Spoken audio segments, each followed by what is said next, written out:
الذین آمنوا وہ لوگ جو کہ ایمان لے آتے ہیں، وتطمئن قلوبہم بذکر اللہ اور پھر ان کی حالت یہ ہوتی ہے کہ ان کے دلوں کو سکون اللہ کی یاد ہی میں آتا ہے۔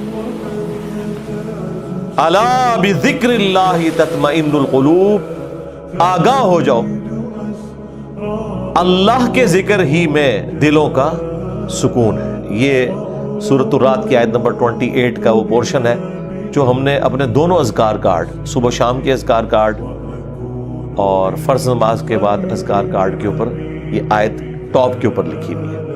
آگاہ ہو جاؤ، کان کھول کر سن لو کہ اللہ کی یاد میں، اللہ کے ذکر میں ہی دلوں کا سکون ہے۔ دیکھیں، ایک ذکر کی وہ قسم ہے جو اللہ تعالیٰ نے آپ کے اوپر اوبلیگیٹری کر دی ہے، اس کے بغیر چارہ نہیں، وہ ہے نماز۔ وَأَقِمِ الصَّلَاةَ لِذِكْرِي، میری یاد کے لیے نماز کو قائم رکھنا۔ اس کانٹیکسٹ میں بخاری مسلم میں حدیث ہے، نبی الاسلام ایک سفر میں تھے، رات کو مشورہ کیا کہ فجر نماز پڑھ کے ہی سوئیں گے اب سفر میں۔ کچھ اصحاب نے کہا کہ نہیں یا رسول اللہ تھوڑا سا آرام کر لیتے ہیں، ایک آدھ بندے کی ڈیوٹی لگا دیں وہ ہمیں جگا دے گا۔ حضرت بلال کی ڈیوٹی لگائی گئی اور وہ اپنی سواری پہ مشرق کی طرف رک کر کے بیٹھ گئے کہ جیسے ہی صبح صادق ہوگی، جو پو پھوٹتی ہے فجر کا وقت داخل ہوتے وقت، جو رات کے اینڈ ہونے کی نشانی ہوتی ہے، تو وہ باقیوں کو جگائیں گے، بس وہ بھی سو گئے۔ ہاں، جو قوالی لکھی ہوئی ہے اس میں تو سورج بھی نہیں نکلا تھا، لیکن یہاں سورج نکل آیا، کیونکہ یہ مسلم شریف میں لکھا ہوا ہے، وہ مولانا شریف میں لکھا ہوا ہے۔ بخاری میں تو تھوڑا سا حصہ ہے، مسلم میں پورا یہ واقعہ ہے۔ سب سے پہلے نبی الاسلام کی آنکھ کھلی اور سورج بلند ہو چکا ہے۔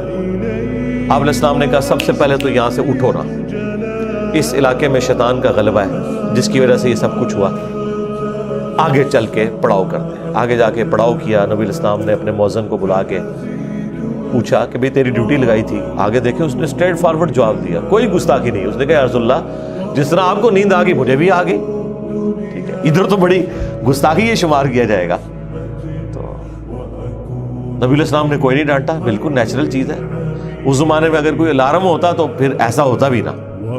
یہ تو دیکھیں ہم کتنی سہولت میں ہیں، بھلے رات کو 12-1 بجے بھی سوئے نا تو الارم لگایا ہوتا ہے، یقین ہوتا ہے کہ اس الارم کی آواز میں اٹھ جائیں گے۔ ورنہ اگلے زمانوں میں جب الارم نہیں تھے تو لوگ تو پوری رات پتہ نہیں کتنی دفعہ کروٹ لیتے ہوں گے کہ کہیں فجر ہی نہ قضا ہو جائے۔ تو ہماری زندگی کتنی آسان ہو گئی ہے اس کی وجہ سے۔ پھر نبی علیہ السلام نے اذان دلوائی اور سورج بلند ہے، اور صحابہ کرام کہتے ہیں فجر کی نماز آپ نے جماعت سے پڑھائی، سورج نکلی ہوئی حالت۔ سلام پھیرنے کے بعد آپ نے فرمایا کہ اگر کوئی شخص سویا رہ جائے یا بھول جائے تو جیسے ہی اسے یاد آئے، جیسے ہی اس کی آنکھ کھلے، وہ والی نماز پڑھ لے، اس کے لیے وہی اس نماز کا ٹائم ہے، اس کے لیے۔ اس کو روٹین نہیں بنانی، اور تسلی بھی یہ دے دی کہ ٹینشن بھی نہیں لینی۔ ٹھیک ہے، اگر ایسا معاملہ ہو گیا اللہ معاف فرمانے والا ہے، جان بوجھ کے تو نہیں کیا، اور تمہاری وہ نماز قضا بھی نہیں ہوگی۔ ظاہر ہے کہا اس کے لیے اس کی نماز کا ٹائم وہی ہے، وہ قضا بھی نہیں ہوئی، ادا پڑھی ہے تو جماعت کرائی ہے نا، ورنہ سورج نکلی ہوئے فجر کی نماز کا ٹائم تو نہیں ہوتا۔ اور پھر آپ نے اینڈ پہ قرآن کی آیت تلاوت کی، سورہ طٰہٰ کی، وَأَقِمِ الصَّلَاةَ لِذِكْرِي، میری یاد کے لیے نماز کو قائم رکھنا۔ یعنی یہ نماز وہ چیز ہے جو اللہ کی یاد کو قائم رکھنے والی چیز ہے۔ یہ 5 ٹائم اللہ نے اس لیے مقرر کیے ہیں کہ اگر کوئی شخص کچھ بھی نہ کر سکے، ایٹ لیسٹ یہ 5 اوقات میں چاروں نہ چار میرے سامنے جھک جائے، اس کی حاضری لگ جائے گی۔ وہ یعنی جس طرح ایک بندہ فوجی پریڈ کرتا ہے، وہ چاہے بوجھل دل سے بھی کر رہا ہے، اس کی ڈیوٹی شمار ہو جائے گی۔ یہ نماز ڈیوٹی ہے۔ یہ شیطانی وسوسہ اپنے دماغ سے نکال دیں کہ اگر کسی کا نماز میں دل حاضر نہیں ہے تو اس کی نماز قبول نہیں ہے۔ نہیں، نماز کے فرائض میں آپ کہیں قرآن و حدیث میں نہیں دکھا سکتے کہ خشوع خضوع اس کا حصہ بنایا گیا ہو، کہ نماز کے اتنے فرائض ہیں ان میں سے خشوع خضوع بھی ایک ہے۔ نہیں، خشوع خضوع کبھی ڈسکس ہی نہیں ہوا اس حوالے سے۔ ترغیب کے لیے ضرور ہوا کہ اہل ایمان کی نشانی ہے کہ وہ توجہ سے نماز پڑھتے ہیں، یہ کہیں نہیں آیا کہ جو توجہ بٹ جائے اس کی نماز نہیں ہوتی، یہ کبھی نہیں ہوا۔ یہ ٹاپک ڈسکس نہیں کیا گیا اسی وجہ سے کہ اللہ کو پتا تھا کہ دماغ سوچتا ہے، خاص حد تک انسان کنٹرول کر سکتا ہے. ہاں باقی ارکان کے اوپر بات ہوئی کہ ہر رکعت میں 1 رکوع اور 2 سجدے ہیں. اگر یہ والی غلطی ہو جائے تو اینڈ پہ سجدہ صاف کر لینا ہے.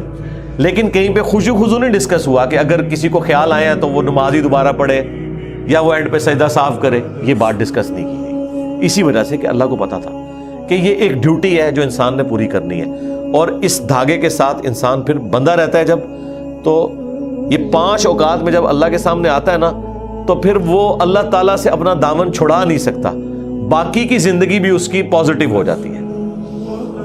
جو اللہ تعالیٰ نے فرمایا کہ نماز بے حیائی اور برے کاموں سے روکتی ہے اگر کنٹینیوسلی انسان پورے پروٹوکول کے ساتھ نماز کو پڑھتا رہے. تو میری یاد کے لیے نماز کو قائم رکھنا, یہ حدیث بخاری میں بھی ہے اور مسلم کے اندر بھی. یہ کتنی ڈھارس بنانے والی چیز ہے. تو یہ وہ ذکر کی فارم ہے جو اللہ تعالیٰ نے اوبلیگیٹری رکھ لی. اسی طریقے سے اپنے مال میں زکوٰۃ دینا, یہ بھی وہ فرض ذکر ہے اللہ کا جو آپ نے کرنا ہے. اللہ کی یاد, مال خرچ کریں گے تو جس کے لیے خرچ کر رہے ہیں اس کی یاد میں کر رہے ہیں, اور یہ پتہ ہے کہ اس نے پوچھنا ہے کہ نہ اگر زکوٰۃ دی تو تمہارے ساتھ یہ کیا جائے گا. جو سورہ توبہ میں آیا کہ ان کا مال جو یہ جوڑتے ہیں کنز بنا کے اور اللہ کی راہ میں زکوٰۃ نہیں دیتے تو قیامت کے دن ان کی پیٹھوں پہ, ان کے پہلوؤں کے اوپر, ان کے ماتھوں کے اوپر یہی سونا اور چاندی گرم کر کے داغا جائے گا اور کہا جائے گا کہ یہ ہے وہ مال جو تم نے دنیا میں جوڑا تھا. اور بخاری مسلم میں تو آیا کہ سانپ کی شکل میں مسلط کر دیا جائے گا, وَلِعَوْذُ بِاللَّهِ تَعَالَى. تو یہ ایک بڑا سینسٹیو ٹاپک ہے. اسی طریقے سے حج, وہ بھی فرض ذکر ہے. رمضان کے روزے, وہ بھی فرض ذکر ہے, اللہ کی یاد دہانی. لیکن نماز ایسی چیز ہے جو روزانہ 5 وقت رکھتی ہے. یعنی کوئی کتنا بھی گیا گزرا ہے, کچھ بھی نہیں کرتا, کم از کم 5 وقت اللہ کے سامنے جھکے, چاہے وہ دل سے جھکتا ہے چاہے وہ خشوع خضوع سے جھکتا ہے, اس نے اپنی ڈیوٹی پوری کرتے رہنا ہے, کرتے رہنا ہے. ایک وقت آئے گا اللہ تعالیٰ استقامت دے گا. ترجمہ یاد کریں, خشوع خضوع کا اہتمام کریں تو انشاءاللہ اللہ تعالیٰ یہ آسانیاں پیدا کر دے گا آپ کے لیے. یہ وہ ذکر ہے جو فرض ذکر ہے. دوسرا ذکر وہ ہے جو اللہ تبارک و تعالیٰ نے قرآن کے لیے یوز کیا. اِنَّا نَحْنُ نَزَّلْنَا الذِّكْرَ وَإِنَّا لَهُ لَحَافِظُونَ. بے شک اس الذکر, یاد دہانی یعنی قرآن کو ہم نے نازل کیا اور ہم ہی اس کی حفاظت کرنے والے ہیں. تو قرآن بھی اللہ کا ذکر ہے, اللہ کو یاد دلانے والی چیز ہے, یعنی جو چیز آپ کو اللہ تعالیٰ کی یاد دلا دے, اسی لیے اسے کہا گیا الذکر. اب قرآن کی اہمیت پہ بولا جائے, وہ تو پچھلے دنوں جو سویڈن میں گستاخی ہوئی اس پہ میں نے تفصیل سے صرف قرآن کے اوپر ہی سارا کچھ ڈسکشن کی ہے. پھر ہماری یہ جو نئی والی قرآن کلاسز ہیں, اس کے پہلے 6 لیکچرز جو ہیں وہ قرآن سے ہی ریلیٹڈ ہے. 40 علمی پوائنٹ میں نے ڈسکس کیے تھے, جسے شوق ہے وہ دیکھ لیں. تیسرا جو ذکر ہے جی وہ ہے الذین یذکرون اللہ قیاما وقعودا وعلی جنوبہم. اہل ایمان کی نشانی ہے کہ وہ خواہ کھڑے ہوئے ہوں, خواہ بیٹھے ہوئے ہوں, خواہ وہ اپنی کروٹوں پر لیٹ رہے ہوں, ہر حال میں اللہ کو یاد رکھتے ہیں. حتیٰ کہ دیکھیں اما عائشہ سے پوچھا گیا جنابت کے کانٹیکسٹ میں, صحیح مسلم میں حدیث ہے کہ کیا اس حالت میں بھی نبی الاسلام اللہ کو یاد کرتے تھے؟ تو انہوں نے کہا کہ اللہ کے نبی ہر حال میں اللہ کو یاد کیا کرتے تھے, خواہ وہ جنبی بھی ہوں. جنبی بندہ صرف قرآن کی تلاوت نہیں کر سکتا, نماز نہیں پڑھ سکتا, باقی ہر ذکر کر سکتا ہے, صبح شام کے اذکار, باقی چیزیں. اس میں تو کوئی پروٹوکول بھی نہیں ہے. یہ غسل, وضو, کپڑے پاک ہونا, جگہ پاک ہونا, یہ صرف نماز کا پروٹوکول ہے. جو عام اذکار ہیں ان کا کوئی پروٹوکول نہیں ہے, وہ آپ جس مرضی حالت میں کریں. یہ لوگ کہتے ہیں جی آیت کریمہ بڑا گرم ہے جی, بغیر وضو کے نہیں کرنا چاہیے جی, خوشبو لگا لینی چاہیے. اور بھائی جس نے کیا تھا اس نے تو مچھلی کے پیٹ میں کیا تھا, سب سے زیادہ تعفن والی جگہ یونس علیہ السلام. کوئی گرم ذکر نہیں ہے بھائی. وہ پھر ایسا ذکر ثابت ہوا کہ اللہ تعالیٰ نے ان کی اس غلطی کو, اجتہادی غلطی کو معاف کیا. اور سورہ صافات میں فرمایا اگر یونس یاد نہ کرتا ان الفاظ کے ساتھ تو جتنا اللہ تعالیٰ کا عطاب تھا نا, پھر یہ اسی دن مچھلی کے پیٹ سے نکالا جاتا جس دن مردے اپنی قبروں سے نکلیں گے. ایک جملے نے اللہ تعالیٰ کا غصہ ٹھنڈا کر دیا, لا الہ الا انت سبحانک انی کنت من الظالمین. لیکن سرکار یہ 3 دن اور 3 رات انہوں نے پڑھا ہے یہ وظیفہ. آپ ذرا ایک لمحے کے لیے سوچیں, 3 دن اور 3 رات, یہ کتنے بنتے ہیں؟ 72 گھنٹے. 72 گھنٹوں اگر آپ کو ایک ایئر کنڈیشن کمرے میں بھی مسلسل ایک ذکر کرنا پڑ جائے تو لگ پتہ جائے گا. آپ ذرا اس شخص کے بارے میں امیجن کریں جو مچھلی کے پیٹ میں گپ اندھیرا ہے اور یہ بھی نہیں پتا کہ میں یہ کروں گا تو مجھے معافی بھی ملے گی کہ نہیں, اور وہ مسلسل ذکر کیے جا رہا ہے اور یہ بھی نہیں پتا کہ کتنا عرصہ میں نے یہ ذکر کرنا ہے, اور وہاں پہ بھی کسی کرسی میں نہیں بیٹھے ہوئے ہیں. مچھلی کے پیٹ کے اندر کیا حالت ہوگی, لیکن اللہ تعالیٰ نے ان کی دعا سن لی. اتنی جاندار دعا تھی. میں تو کہتا ہوں یہ سید الاستغفار ہے. لا الہ الا انت سبحانک, اے اللہ تیرے سوا کوئی معبود نہیں, تو تو غلطیوں سے پاک ہے. انی کنت من الظالمین, میں انسان ہوں, میں تو غلطی کروں گا. اس سے بہتر کیا انداز ہو سکتا ہے عاجزی کا, اس سے بہتر کیا انداز ہو سکتا ہے اللہ تعالیٰ کی عظمت بیان کرنے کا کہ یا اللہ تو نے تو غلطی کرنی نہیں ہے, یہ تو طے ہے. تو اگر مجھ سے پرسش کر رہے ہیں نا غلطی کی, تو میں تو انسان ہوں, غلطی کروں گا, اور مجھے اعتراف بھی ہے, میں تیری طرف رجوع لاتا ہوں. اللہ تعالیٰ نے معاف کر دیا. جامعہ ترمذی میں یہاں تک حدیث ہے کہ جو بھی یونس کی دعا کے ذریعے اللہ کی طرف متوجہ ہو, اللہ تعالیٰ اسے کبھی محروم نہیں لوٹاتا. اور یہ حصہ قرآن میں بھی ہے, وَكَذَلِكَ نُنْجِي الْمُؤْمِنِينَ, ہم مومنین کو بھی اسی طریقے سے نجات دیں گے.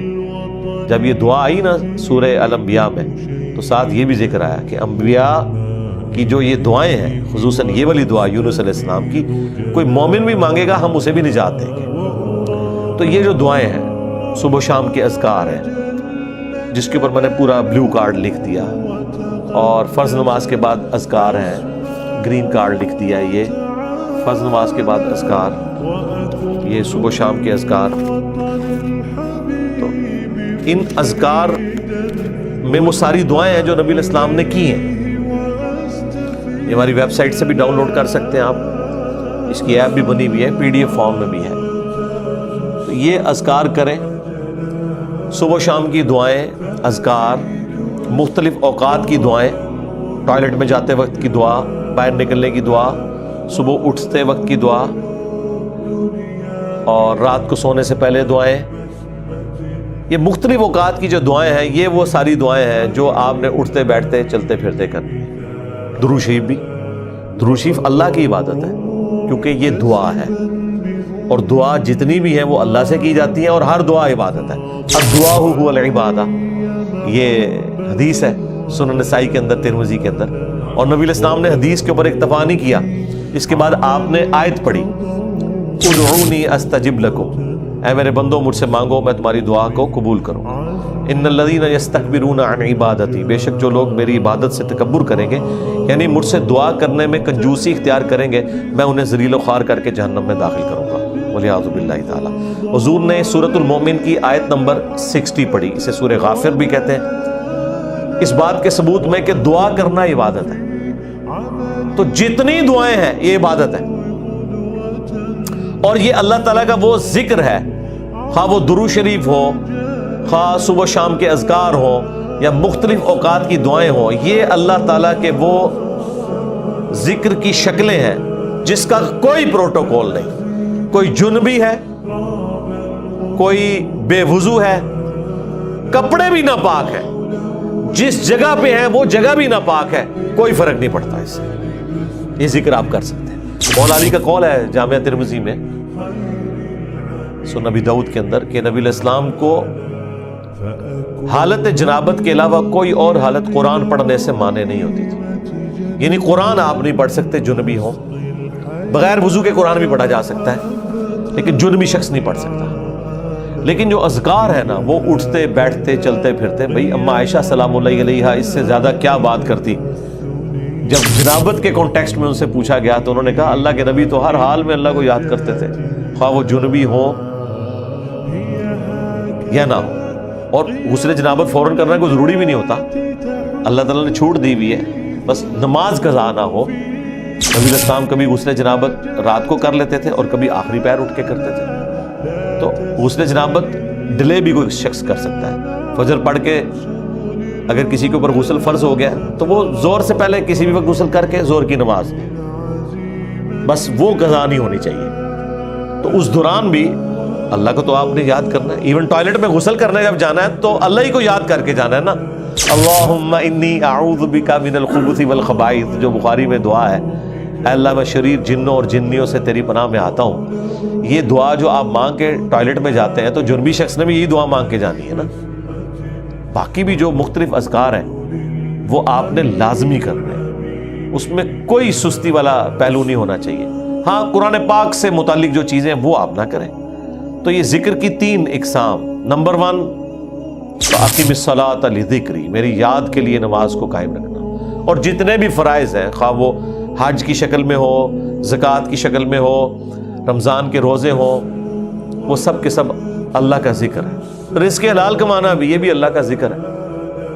اللہ کے نیک بندوں کے واقعات جو قرآن و سنت میں رپورٹ ہوئے انہیں بیان کرنا بھی اللہ کا ذکر ہے. انبیاء کرام کے واقعات کو بیان کرنا بھی اللہ کا ذکر ہے. تو سب سے بڑا ذکر نماز، اس کے بعد قرآن تو بلکہ اپنے سٹیٹس میں دیکھا جائے تو وہ سب سے بڑا اللہ کا ذکر ہے، اللہ کی یاد دہانی والی چیز. لہذا قرآن کی تلاوت، قرآن کے احکامات کی پیروی کرنا، یہ سب کچھ اللہ کا ذکر ہے. اور تیسرے نمبر کے اوپر صبح و شام کے اذکار، مختلف اوقات کی دعائیں، درود شریف، یہ بھی اللہ تعالیٰ کا ذکر ہے. تو یہ 3 ہی اقسام ہیں ذکر کی جن کے اوپر ہمیشگی انسان کو کرنی چاہیے. اور کچھ چیزیں تو اللہ تعالیٰ نے فرض کے طور پہ کر دی ہیں، جیسے نماز ہے اور باقی فرائض ہیں، اس کے بغیر آپ کا چھٹکارا نہیں ہے. بخاری اور مسلم دونوں میں حدیث ہے کہ اللہ کا ذکر کرنے والا زندہ کی مثل ہے اور ذکر نہ کرنے والا مردہ کی مثل ہے. یعنی وہ زندہ لاش ہے جو اللہ کا ذکر نہیں کرتا. جامع ترمذی میں حدیث ہے، ایک صحابی حاضر ہوئے، یا رسول اللہ مجھے کوئی ایسی نصیحت کریں کہ اس کے بعد مجھے کسی چیز کی ضرورت نہ رہے. نبی علیہ السلام نے کہا کہ تیری زبان ہر وقت اللہ کے ذکر سے تر رہے، بس یہ نصیحت. یعنی صرف نماز کی حد تک نہیں، عام حالت. اچھا ذکر کے لیے زبان ہلانا بھی ضروری نہیں ہے، دل میں بھی ذکر ہو سکتا ہے. اللہ کو یاد کرنا بھی ذکر ہے، غور و تفکر کرنا بھی ذکر ہے. اصل چیز ہے گاڈ اورینٹڈ ہو. بخاری مسلم میں حدیث ہے، جب تم نماز پڑھ کے اسی جگہ پہ بیٹھے رہتے ہو نا جہاں پہ نماز پڑھی تھی، اسی مصلی کے اوپر، جب تک وضو نہیں ٹوٹتا نا، کچھ ذکر نہ بھی کرو، تب بھی فرشتے دعائے رحمت تمہارے لیے کرتے رہتے ہیں. حتیٰ کہ بخاری مسلم میں آیا کہ جو شخص نماز کے انتظار میں ہے نا، اللہ تعالیٰ اسے بھی نماز کے اندر ہی شمار کر لیتا ہے. دیکھیں اللہ تعالیٰ کی رحمت ہے. یعنی یہ تو ایک نہ ختم ہونے والا سلسلہ ہے. بخاری مسلم دونوں میں حدیث ہے، میں اپنے بندے کے گمان کے قریب ہوں جیسا کہ میرے بارے میں گمان کرے. جب وہ مجھے دل میں یاد کرتا ہے میں اسے دل میں یاد کرتا ہوں. جب وہ مجھے کسی مجلس میں یاد کرتا ہے نا تو میں اسے بہتر مجلس میں اسے یاد کرتا ہوں. جب وہ میری طرف ایک بالش بڑھتا ہے میں اس کی طرف ایک ہاتھ بڑھتا ہوں. جب وہ میری طرف چل کے آتا ہے میں اس کی طرف دوڑ کر آتا ہوں. تو یہ حدیث قدسی ہے بخاری مسلم دونوں میں. اور اسپیسیفکلی یہ قرآن حکیم کی درس و تدریس کے حوالے سے ذکر ہوا تھا کہ ایسی مجلس میں فرشتے حاضر ہوتے ہیں اور جب اللہ کے پاس جاتے ہیں، حالانکہ اللہ جانتا ہے، پھر بھی پوچھتا ہے کہ میرے بندوں کے پاس گئے تھے، کس حالت میں پایا؟ وہ بتاتے ہیں یہ حالت تھی. پھر اللہ تعالیٰ پوچھتا ہے مجھ سے کیا مانگ رہے تھے؟ فرشتے بتاتے ہیں کہ بندے جنت مانگ رہے تھے. اللہ تعالیٰ پوچھتا ہے کیا جنت دیکھی انہوں نے؟ کہتے ہیں نہیں، اگر دیکھ لیتے تو اس سے بھی زیادہ مانگتے. اور کیا کہتے تھے؟ جہنم سے آزادی مانگ رہے تھے. کیا جہنم دیکھی میرے بندوں نے؟ نہیں، اگر دیکھ لیتے اس سے بھی زیادہ شد و مت سے مانگتے. اللہ تعالیٰ فرماتا ہے تم گواہ ہو جو میں نے سب کو معاف کر دیا. اچھا وہ فرشتے کہتے ہیں یا اللہ ایک بندہ ایسا تھا جو ویسے ہی وہاں پہ آ گیا تھا, اس کی نیت نہیں تھی لیکن وہ ان کی مجلس میں بیٹھا تھا. اللہ تعالیٰ فرماتا ہے کہ یہ لوگ ہی ایسے ہیں کہ جو ان کی مجلس میں بھی بیٹھ جائے گا ان کو بھی میں نے بخش دیا. وہ جو کہہ رہے ہوتے ہیں نا غوث پاک کے درس میں بھی اگر کوئی بیٹھ گیا, کہانیوں میں نہیں میرے بھائی, درس قرآن میں, وہ چاہے غوث پاک دے رہے ہو یا کوئی انجینئر پاک دے رہے ہو یا کوئی ڈاکٹر پاک دے رہے ہو, اگر اخلاص کے ساتھ کوئی اللہ کا ذکر کر رہا ہے, خالص توحید بتا رہا ہے, قرآن و سنت کی تعلیمات بتا رہا ہے, اس کی مجلس میں بیٹھنے والے کے لیے جنت کا راستہ آسان ہو جائے گا. وہ تو حدیث ہے صحیح مسلم کے اندر کہ جو علم کے راستے پہ چلتا ہے اللہ تعالیٰ جنت کا راستہ اس کے لیے آسان کر دیتا ہے. یہ تو بالکل اسٹیبلش چیز ہے. تو یہ ذکر ایسا معاملہ ہے کہ کوئی دل میں بھی یاد کرتا ہے نا, اللہ اس کو پھر دل میں یاد کرتا ہے. فَاذْكُرُونِي أَذْكُرْكُمْ, یہ تو قرآن میں سورۃ البقرہ میں ہے, اے میرے بندے مجھے یاد کر میں تیرا ذکر کروں گا اور اس سے بہتر مجلس میں کروں گا, فرشتوں کی مجلس میں کروں گا. اور انسان کی کتنی خوش نصیبی ہے کہ انسان اللہ کو یاد کرے, اللہ تعالیٰ اس کے رسپانس میں اسے یاد کرتا ہے. انسان کا اللہ کو یاد کرنا یہ چھوٹی چیز ہے, اللہ کا اپنے بندے کو یاد کرنا یہ بڑی چیز ہے.